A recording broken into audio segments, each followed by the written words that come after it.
Salam əziz balalar. Bugünkü dərsimizin mövzusuna başlamazdan əvvəl sizə kiçik bir şeir oxumaq istəyirəm. Xəzərin sahilində sirli qala ucalır. Onun əzəmətindən böyük bir xalq güc alır. Sizcə söhbət hansı qaladan gedir? Əminəm ki, hamınız bunun cavabını bilirsiniz.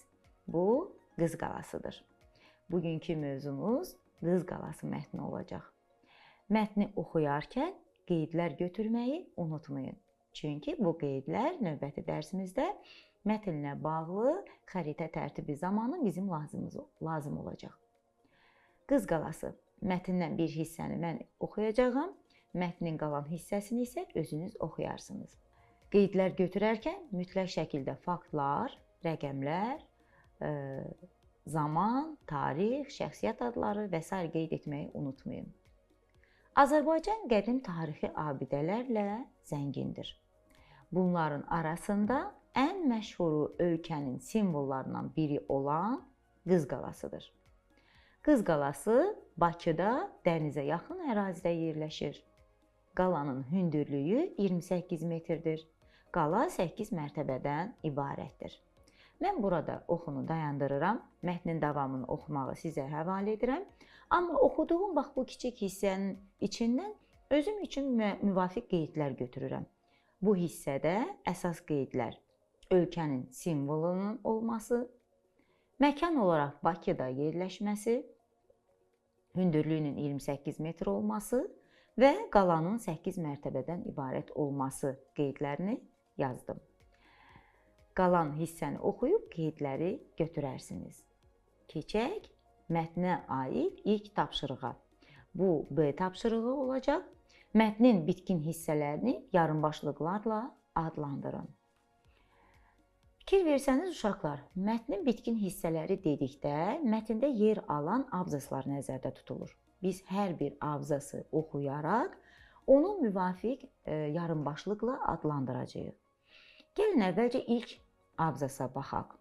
Fikir versəz, burada ilk abzasda söhbət Qız qalasının məhz ölkənin simvollarından biri olmasını söyləyir. Elə buna uyğun olaraq biz bu hissəni Azərbaycanın simvolu yarımbaşlığı ilə adlandıra bilərik. İkinci abzası oxuyaq. Bu abzasda isə əsasən biz qalanın quruluşundan, onun hündürlüyü, görünüşü, yerləşdiyi məkan haqqında məlumat alırıq və bütün bu fikirləri ümumiləşdirib bu hissəni belə adlandıra bilərik. Qalanın quruluşu.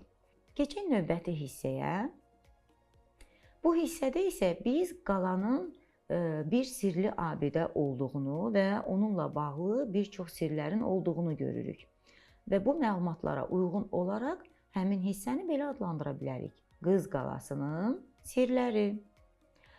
Növbəti abzasda isə biz fikir versəniz qalanın yaşı ilə bağlı məlumat əldə edirik. Elə bax bu adla da onu adlandıra bilərik. Qalanın yaşı. Sonuncu abzasda isə biz qaladan hansı məqsədlər üçün istifadə olunduğunu görürük. Daha doğrusu bu haqda məlumat əldə edirik. Elə bax bu hissəni də qalanın təyinatı adı ilə adlandıra bilərik.